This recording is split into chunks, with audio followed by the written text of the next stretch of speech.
It's always a pleasure to host our business leaders, and you are our business leaders across our state here in your state capital. It's also a pleasure for me to be speaking with the two chairmen here, both of whom have done a fantastic job leading their respective committees, the Ways and Means Committee in the House, Chairman Smith, and of course Senator Fillingane leading the Finance Committee in the Senate. They've worked together to pass good, strong, pro-business legislation.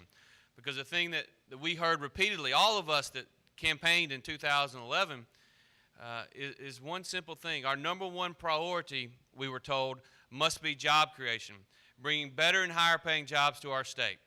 But we all share a political philosophy, along with Governor Bryant and Speaker Gunn, a political philosophy which says government does not create jobs. Government's role is to create an environment which encourages those of you in the private sector to invest capital and create jobs. And so every single piece of legislation that's come before my desk in the last 3 years, and by the way, there's been over 9,000 bills filed in the Mississippi legislature in the last 3 years, and they've all come to my desk. So over all 9,000 of them, that's the question that I have asked. If we pass this piece of legislation, is it going to help us create that environment which encourages private sector capital investment?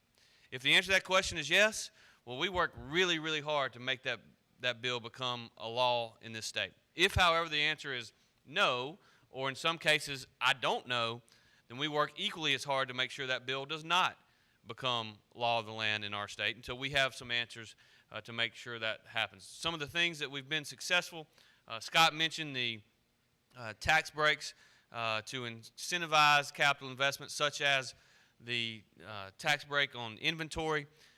Anytime Mississippi has a tax, a cost of doing business that other states do not have, then we are at a competitive disadvantage in two ways. One, we're at a competitive disadvantage when we try to bring business and locate new businesses here, but we're also at a competitive disadvantage when our small businesses and our big businesses around our state, when you are competing for business with a company in another state, in Alabama, in Louisiana, in Arkansas, in Tennessee, that maybe doesn't have that particular cost of doing business, then you are at a competitive disadvantage, and we don't want our businesses in our state to ever be at a competitive disadvantage. It's one of the reasons you've heard me make mention of another tax that I believe very strongly puts us at a competitive disadvantage, and that's the corporate franchise tax. It's a tax that over 40 states in this country do not have. We are one of the states that do, and we're looking at that particular, what I believe to be unfair burden on our job creators around our state, and we're going to continue to do that. We've also passed good, strong legislation on balancing the budget, because we believe very strongly that the foundation of having a good economic development philosophy and a good economic development plan is to have a government that runs like your businesses run. That's why for the first time in 25 years, we have a balanced budget that only spends recurring revenue for recurring expenditures. We have been able to fill up our rainy day fund to our statutory maximum, which is 7.5%, because of course all of us know all too well that when you're geographically located where we are and you have hurricanes and you have tornadoes, there are going to be rainy days, and there are going to be economic disasters, and there are going to be natural disasters that we have to deal with. And because of that, it's prudent, it's fiscally responsible to have sufficient monies in our reserves, and I'm proud to say that we now have that in the state of Mississippi. We also believe that clearly, if we are going to see long-term economic growth in our state, we must improve the overall educational attainment level of our citizens. That's why over the last 3 years, working with Speaker Gunn and his team in the House and with Governor Bryant, we've done a number of positive things as it relates to public education in our state. First thing we've done is we've invested in it. No matter what you might have been told, we will spend this fiscal year over $250 million more on public education this year than we did just 3 years ago. Despite the fact that we had to dig out of a $460 million budget shortfall, the year we came into our leadership positions, the legislature the prior year had spent $460 million of one-time money on recurring expenses. We now spend zero in one-time money on recurring expenses, but even though we've had to dig out of that hole, we're still investing over $250 million more on education in our state today than we did 3 years ago. And we want to continue down that path. In fact, I believe that this year, through this budget process, particularly based upon the positive revenue trends that we saw in November and December and the first 6 months of this fiscal year, I believe when we sine die in about 3 months, unless we can convince everybody to do it tomorrow, which I'd be fine with, but when we sine die in 3 months, I believe we will invest more money in public education under this leadership team than's ever been spent in the history of our state. And I think that's something we ought to be proud of.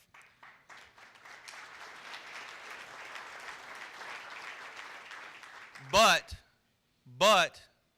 we also don't believe that simply spending more money is going to change all of the outcomes for all of the kids.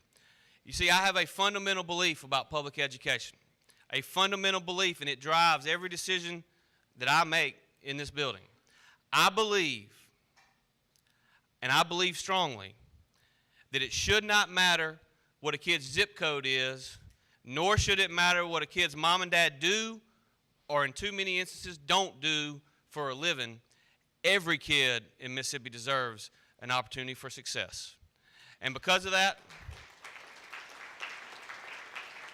and there are an awful lot of school districts in this state where I can look at them and look at their leadership, and I can tell without a doubt that every kid in that district has an opportunity for success. Now, not all of them take advantage of it, and it is what it is.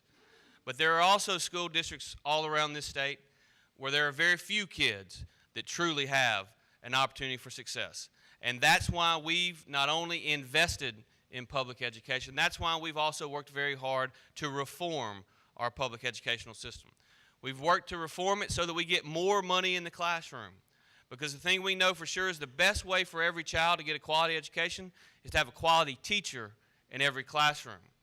That's why over the last 2 years, once we finish this budget year, we will have invested over $100 million more per year just in the last 2 years on raising teacher pay. Now, if you believe that the formula is the end-all be-all of education funding, then what you should know is that $100 million we invested in the classroom in the last 2 years, in the formula, we get zero credit for it. And that's okay, because I'd rather make decisions putting money in the classroom and not get credit for it in the formula, because I know that's what's best for kids. And that's the key to all of our education reform policies is this. We need more people involved in education that are focused not on what's best for the adults, but those that are focused on what's best for kids. And every decision we've made has been focused on that, whether it be school district consolidation, where we have 7 fewer school districts in Mississippi today than we had just 3 years ago. Now, we're not consolidating them fast enough, but just to put that in perspective, we've consolidated 7, eliminated 7 in the last 3 years, and in the 25 years prior to that, we had consolidated 0. In addition to school district consolidation, we've also worked to give parents more of a choice in their child's education. That's why we worked so hard to get a public charter school bill passed. And that's why we worked so hard to set up a public charter school authorizing board that is chaired by Tommy Carden, who's done a fantastic job on that board, ensuring that only the best operators of public charter schools are allowed a charter, and that only those kids who need it the most are the ones that are getting in to those public charters. We've also done a number of other things on education reform, such as changing the way in which our school districts are rated. It was mentioned by Scott earlier, but just keep this in mind. We passed this particular bill where we now rate schools A, B, C, D, and F. The first year it came out, within 2 weeks, 2 city school districts that received an F, their mayor called a town hall meeting to discuss why their school had received an F.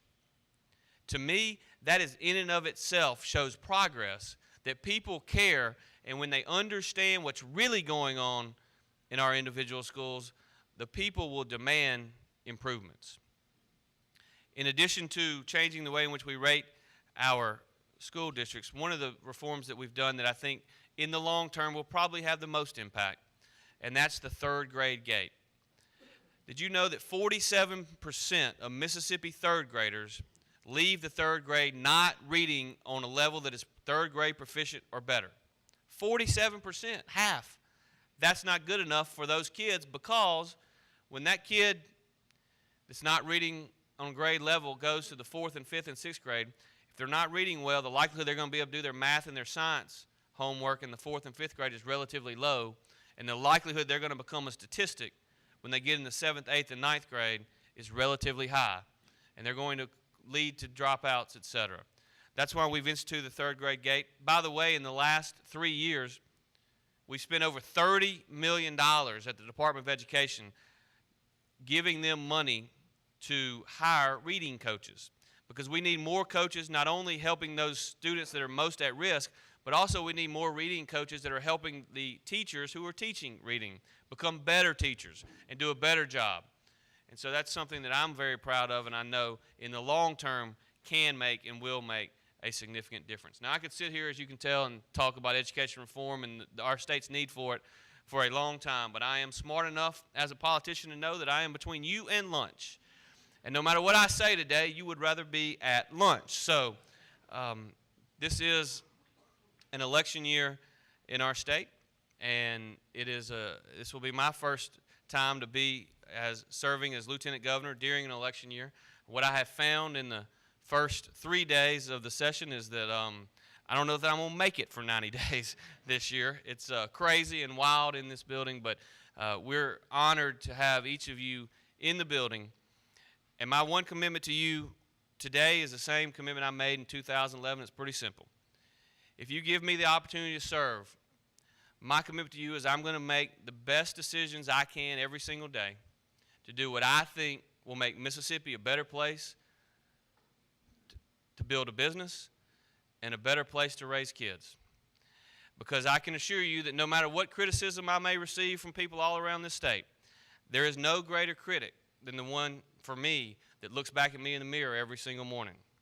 And if I can look in that mirror knowing that the day before I did everything I could to make Mississippi a better place, I will be perfectly content with where I am. Because I am my greatest critic. But I also will tell you that if we commit to working together, to build our state, if we commit to working together to improve the quality of our educational attainment level of our citizens, if we work together to make Mississippi a better place, if we work together to raise the level of expectations, not only for our kids, but for our teachers and our administrators and for our business leaders, I'm convinced that Mississippians will rise up and meet that increased level of expectations. And I'm committed to working together to make that happen, and I hope to be able to work with each and every one of you to accomplish that goal. Thank y'all.